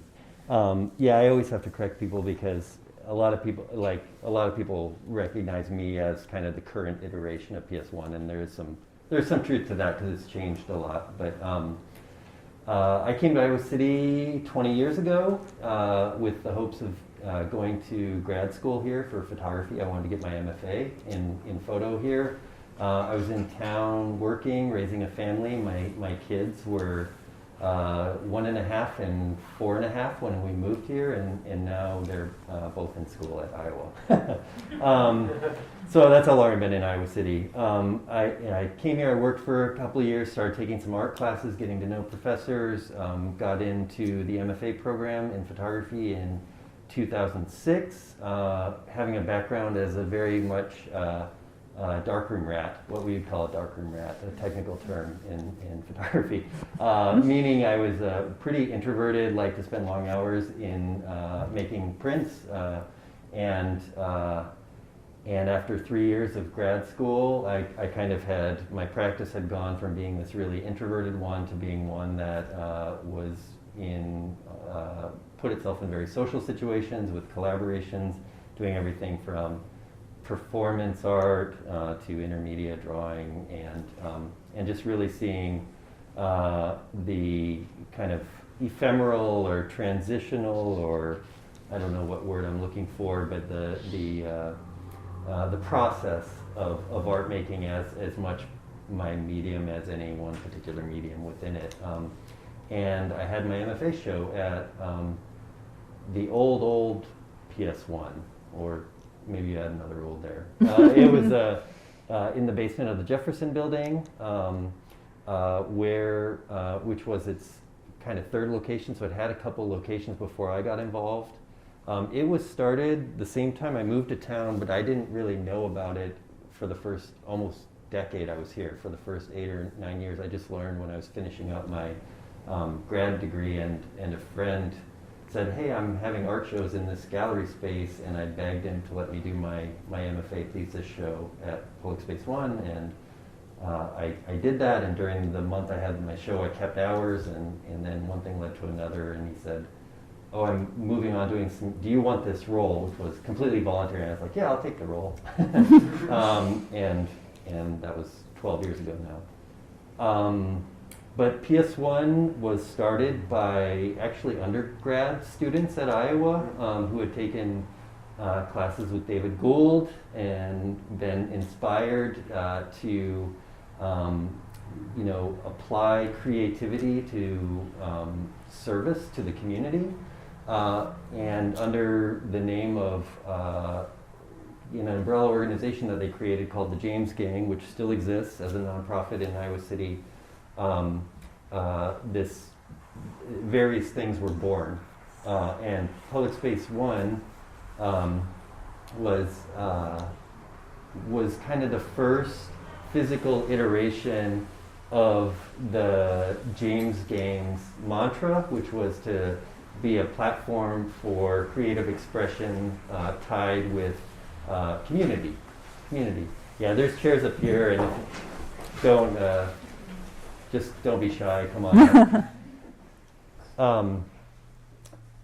So how it came about was some of these people who were in this James Gang organization with this idea of like, what can we do? And they went to the owner of the Deadwood Bar and asked them to, if they could use for a weekend show the space above that bar, and they would clean it up, and they just wanted to put on a play. So they were theater students, some of who are now actually working in Hollywood. Long story for a couple of them there. But you may even recognize some of them if you watch Netflix.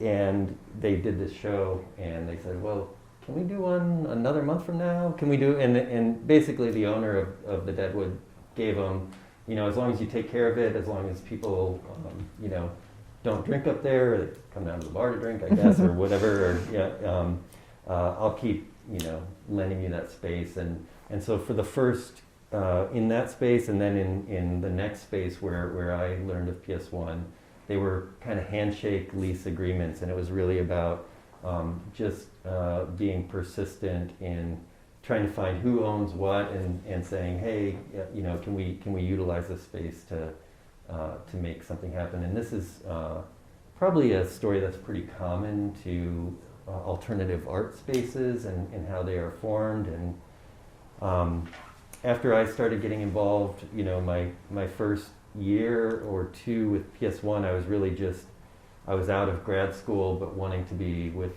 the artistic community. And for me, it was like a great opportunity just to work with artists and be involved with artists, which I think is one of the biggest perks of this job, is just being with creative people all the time. And so it was a volunteer role, and I didn't have a background in business management or arts administration or anything like that, and really just saw PS1 as a platform for creative expression. You know, I think there was one point where I probably thought of it as my own art project for a little while, and then things grow, things change, more people get involved, and by the end of our time, which was about 4 years in the basement of the Jefferson building, we were starting to plan exhibitions that were 6 to 9 months out, and we were realizing we don't even have a lease. Like they could come tomorrow and be like, "You're out of here," and so we started asking about the lease, and our contact in the building kept assuring me, "Oh, it's fine," and like a lease was never produced at any point, and they didn't really kick us out, but they were like, "You can stay here, but the building closes at 5 p.m." and I'm like, that's not going to work for us. No. And that's when we made the decision to move to the rent space in the Wesley Center, and that was the first time as an organization we had any sort of budget that was beyond just what we could gather from minor donations and people giving us space and that sort of thing. So when we did move there, it was like a big deal, because people are like, "What, $1,000 rent eventually we're going to pay here? That's crazy." And I think a lot of people were involved, like, I got to back away now. And but it's while we were there that we had an advisory group of volunteers who made the decision to form our own nonprofit. We were under the James Gang up until that point. For a year there, we tried to be under the nonprofit of an art space in Cedar Rapids that we really liked, CSPS Hall, which we still really like. But it turns out it's hard to be under another entity's nonprofit, and so we did that work and incorporated as a nonprofit in 2015 in the Wesley Center. I'm trying to give you the short history pretty quick so we can get to questions. In when was this, 2017, 2018, we started looking at, okay, now we're paying $1,500 a month rent, and that's just going to someone else. How do we start to build equity for this organization and that sort of thing? And so we started playing with the idea of commercial space is just too expensive, so could we buy a house that's, located? And we started looking at, and that conversation, we went through a whole year-long process of that conversation for a house that we ended up not getting, which I'm very thankful for, because I think it would have been just not great ultimately. But and it was after that year-long process that the city had 2 houses that were in a commercial district on the north side, right behind Bluebird Diner and by John's Grocery and Artifacts, if you know that neighborhood. And they were offering these up to a community organization. And they came with money to renovate them, and which we used for a down payment, and then did a lot of volunteer work renovating them. But that's how we were able to get into those 2 houses. And now I'm realizing how complicated our history is, because there's also the whole thing with merging with a public access television station, which was another nonprofit, which is ultimately how we got into this space. But I want to make sure we keep it on the level and conversation that you all want to talk about. So. Well, but I appreciate that, because I think part of it, and this builds again on our conversation with Deb, is that it's just been so organic, and kind of the next thing and the next thing and the next thing, and each one building, and also that issue of rent. I mean, I know when I first met Deb and I asked her, what do you need? And she said money for rent, because they're not paying low fee for that building we were just in. So that's I think all very valid, good background information. So we've been talking this morning about how to build community partnerships, and I know that at this point PS1 has a pretty large number of partnerships with the university, but I was wondering if you could give us a few examples of successful partnerships that are either going at the moment or are recent, and if there are any also that maybe are with folks who are not from art, that are maybe less obvious, would be great to include. Yeah. Oh, that's a good question. I think it's a really interesting question, because as university students and as grad students at the university, you come into a situation where you have a lot of resources at your disposal within the whole organization that you're part of as U of I students. And we've never officially been part of that, although we wouldn't be here without it, because students started the space. They were inspired by Dave Gould. They originally, not originally, but for a long period of time inhabited university spaces, even though they weren't officially, which was part of the reason we had to leave actually. But partnerships, I mean, obviously since I'm talking to you, I think about that Obermann symposium as a pretty early on, and that was a while ago now. That was probably 2012, maybe. Yeah, somewhere. I was going to say 13. Yeah, somewhere about there. Which I think was one of the first really meaningful and fully thought out partnerships. It's really difficult for smaller organizations, and I know we're in this big house, but we're still a very small organization. I mean, our annual budget is less than this house, a lot less than this house is worth. I'll just put it that way. So that means, like, for a long time in our formation, there's just a lot of volunteer labor poured into these things. A lot of times I'd be at meetings where I could go around the room and know, like, oh, I'm the only one who's actually not getting paid for being at this meeting because everyone else is on salary or whatever. And that's kind of broad assumption, but often is the case because we are trying to build this thing. And so I think early working with Obermann, having a partner who kind of comes in and knows who they are and the size and how it affects other communities you're working with. So there is, I hate to make it about money, but like having that budget and knowing, and as time has gone on, you kind of learn about making sure these budgets are in the right place before you get involved, so you don't end up doing hours and hours of work that's taxing. And we're still learning a lot about that capacity building within our own right. There's probably things that we want to do that we're not getting paid to do that we'll put a little more time in and that sort of thing. Other university partnerships.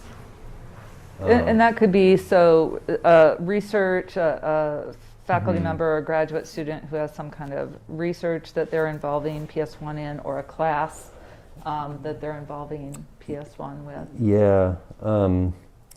There's so many, and my mind's going all over the place with, we've worked with a lot of,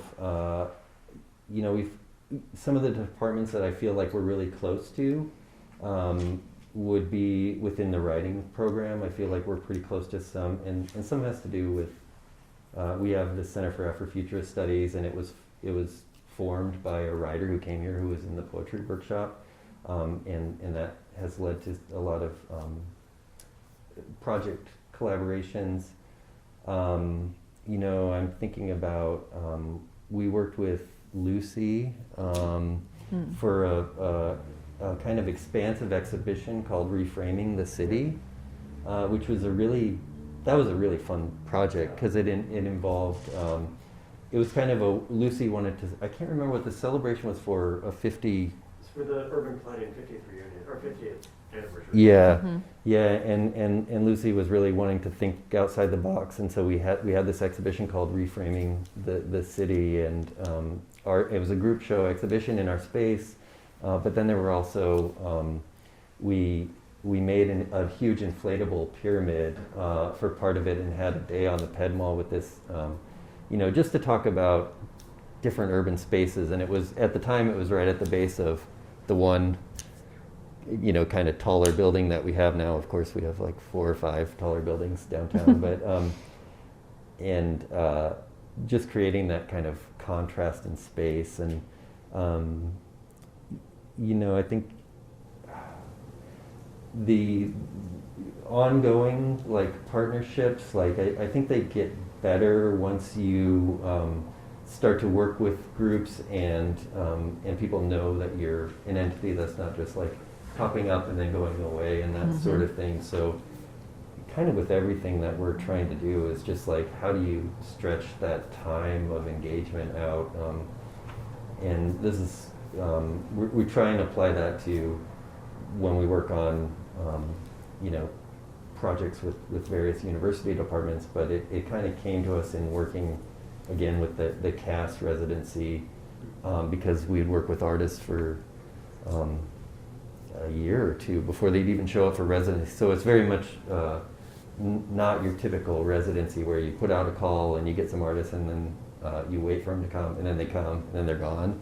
I mean, we're like meeting every other month, leading up to residency every month, and we stay in contact with them. And that is just, over the last 5 years while we've been doing that, it's really been, it showed me how that slower pace of working it just makes everything that much more meaningful. And I feel like, you know, in some ways, being able to work with Obermann and various departments in the university, because we have that relationship that's built over time. I guess the other thing I don't know how this plays into it, but for some reason it's connecting in my mind is, you know, I organically, Public Space One does feel very much of Iowa City. And I think some of that has to do with the size of the town and the openness of people to connect to. So it's always been a place where if you wanted, you probably could email the mayor and go have a cup of coffee with, you know, Mayor T. And it's always been that way with people in you know, quote unquote positions of power. Like there's always been just kind of like you're always kind of one step away, or it feels like you're one step away. That might be a little different when it comes to rent, talking about rent. Because you know, now that I'm saying that out loud, I'm like, are the building owners one handshake away? They're not quite, but a lot of the people who want to make things happen. We found quite a few university departments that are that way, that realize it's easy to get stuck in the silo of their department, and are acting not against that, but are taking that in mind and being intentional with the relationships they create. Yeah. I feel like I kind of skirted your question a little bit. No, you're good. So something that I think was interesting from just having been with Deb, and where she was very much about like I'm a yes person, and if you come to me with something, I'm, you know, yes. And I think some of that, you know, is personality, and some of it is where they are in being this very, you know, getting started. And so they've got kind of, not so much that she has capacity to do everything, but they're still in that stage of like, okay, let's see what works. And something that I've really appreciated about PS1, and you in particular, John, and you kind of alluded to this, but is that at some point I just saw you getting very clear about boundaries. And, you know, talking about like, I'm the only one at the table not getting paid to do this. And, you know, maybe saying like, no, I can't do that. And no, we can't do that right now. So if you could maybe reflect on that and how, you know, if somebody has an idea for a project, a partnership, what works best on PS1's end in terms of being approached or considering those possibilities? Yeah. Well, I appreciate you saying that. I don't know if I feel like I still feel like I probably say yes more than I should, and there's that gets really complicated because there's a lot of things that I just want to see happen, and even though I know I like shouldn't be. So for me, it's setting boundaries at the table a lot of times is a really good thing, and I'm trying to get better at that. So I appreciate that comment. It's a reminder. Yeah, it's a reminder too. Yeah.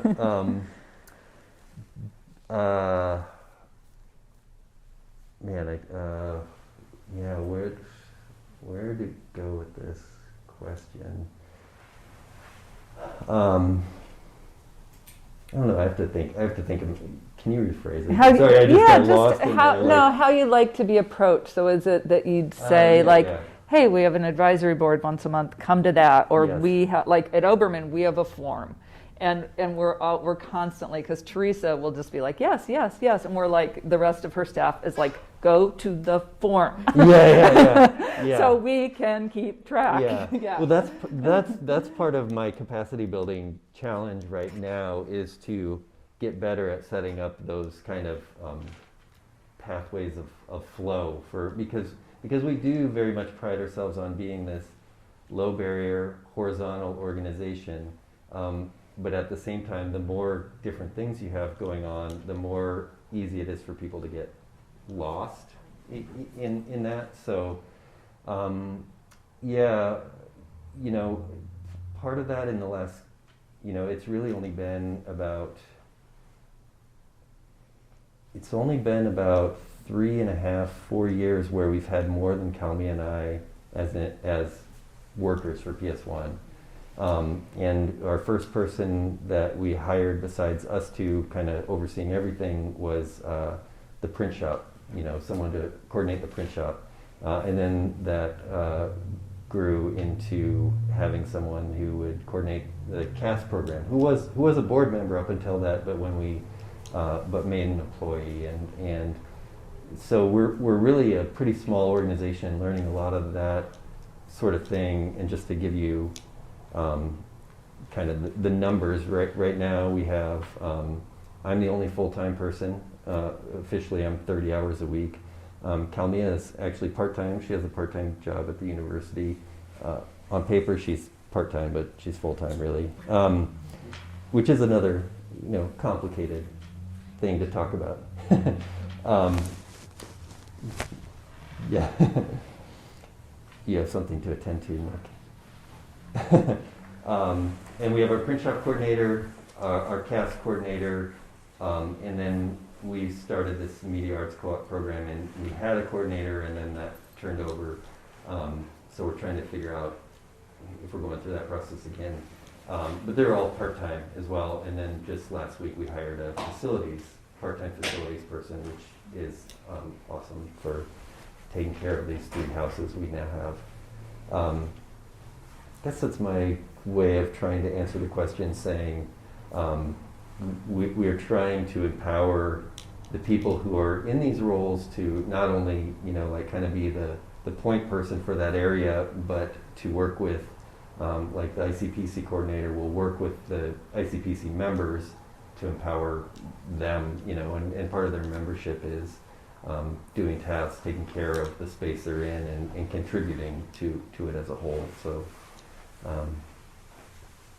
So if somebody in this group had an idea and they wanted to work with PS1, what would you recommend? I mean, we probably actually do have a form of some kind that you could fill out, but the best bet, you know, like a lot of people just email us, you know, like the info at PS1, because we get requests that are all over. You know, we have requests from, I want to book a music show, or I would love to use the space to shoot a video, or I have this long-term project, and then of course the whole art side is we put out calls for artists.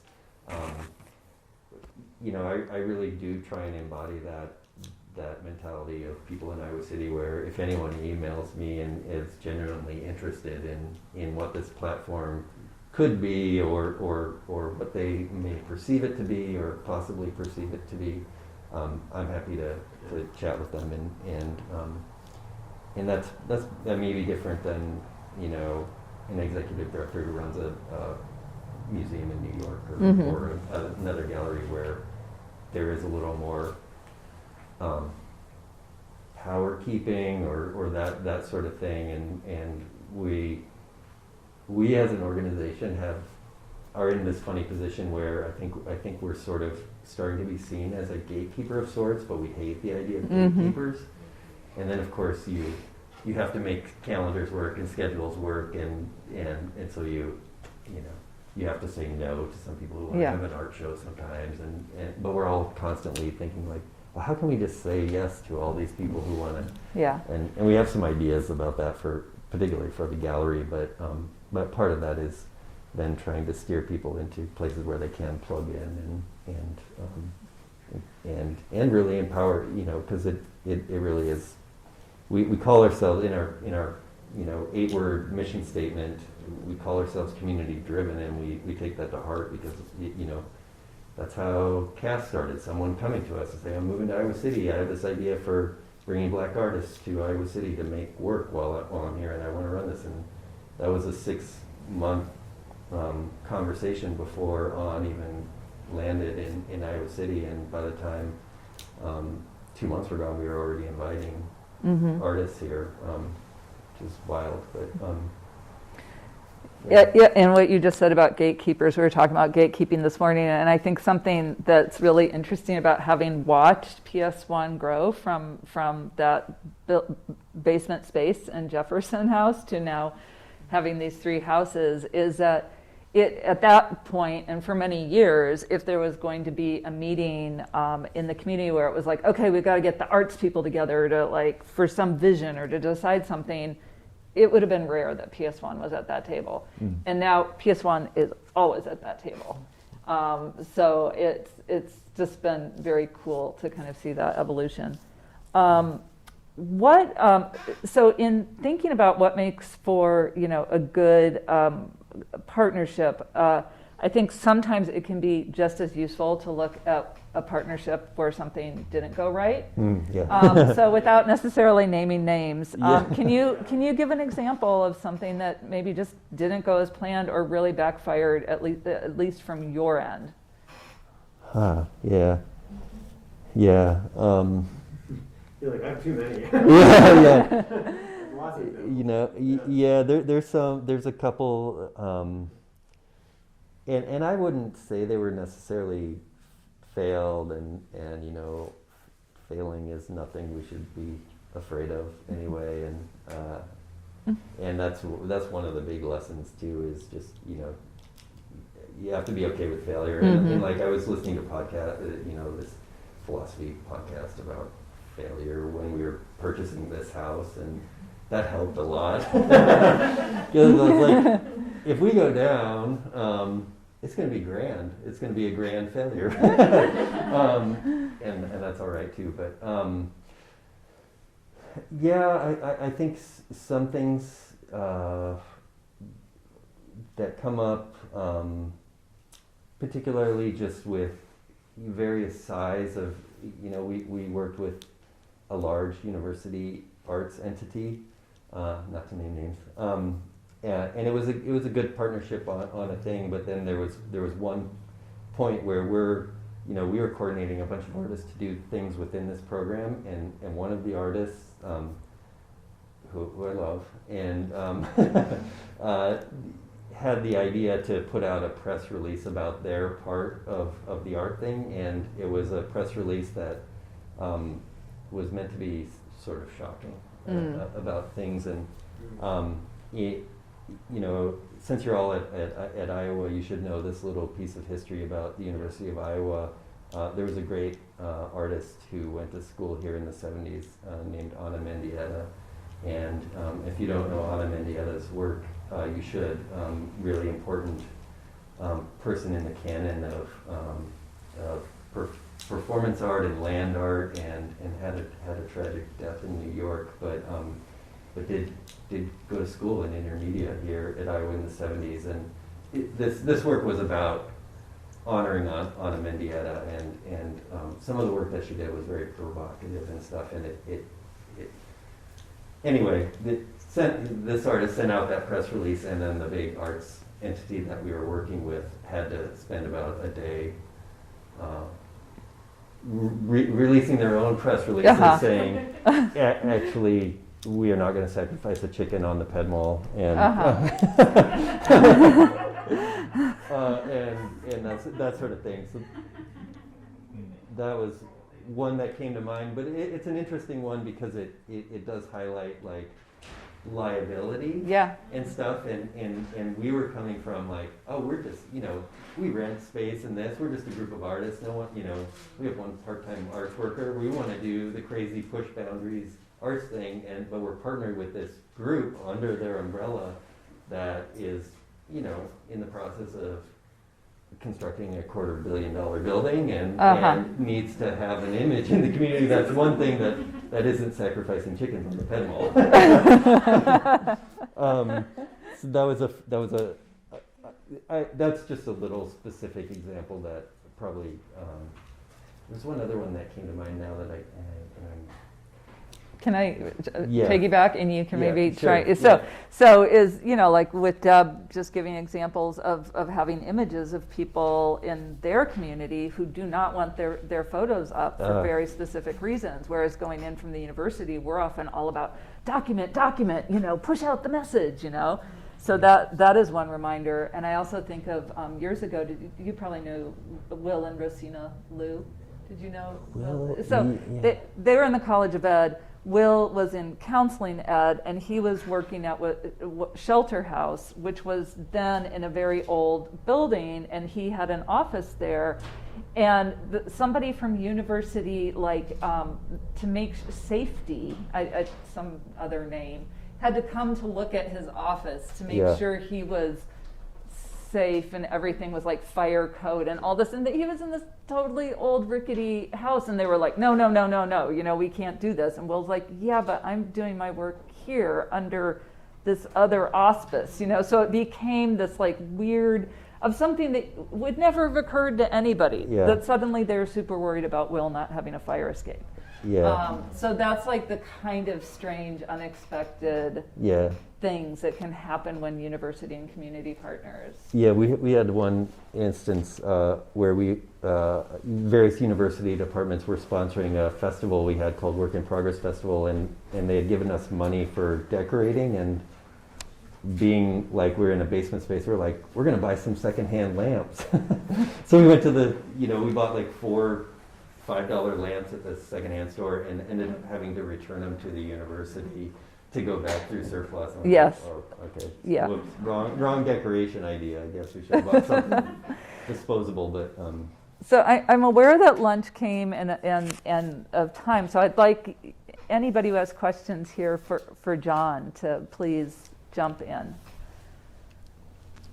I know we have a few arts people, but other folks also. Yeah. I was wondering how much of your spaces are dedicated to exhibits or things that are always there versus things coming in and out. Yeah. So the two houses on the north side, the one house is all printmaking studio. So it's mostly studio. There is one classroom in it where sometimes we've had some in-person workshops, but most of the time we've been there, it's been COVID. So, and then the house next to it, on the first level, we have 2 rooms, which are a gallery space, which we program on sort of a monthly basis. And it's kind of a shame we're meeting here. It would be too many people to be in there, but we actually have an exhibition open right now called Fuzzy Daydream that Little Village just wrote about. So if you follow them, you can see kind of pictures of the interior of that house for that show. And then upstairs there is, we rent out studios, and renting out the artist studios helps us, it's kind of like an income that also fulfills our mission by providing artist space.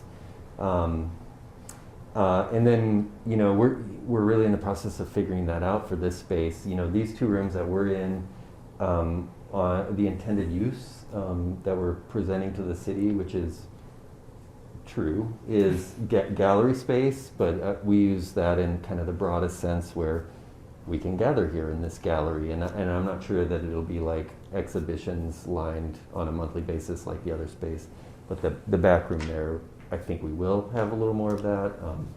And then the Cass reading room is this room next door, and that's meant to hold the archive for Center for Afrofuturist Studies. I've been shorthanding that, saying Cass, I'm sorry I didn't explain that earlier.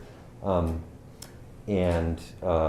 then on the top floor, the apartment, which has a tenant in it that we inherited, which is great. He's an artist, and he's eventually going to move out, and we're going to make that a visiting artist space. So a lot of Cass residents will come and stay in that apartment, and then have access to the archive and books in the reading room.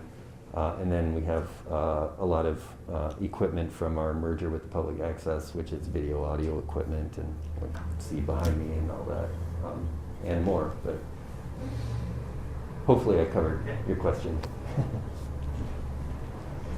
Quick question. Yeah. I'm kind of going to shift gears a little bit. Okay.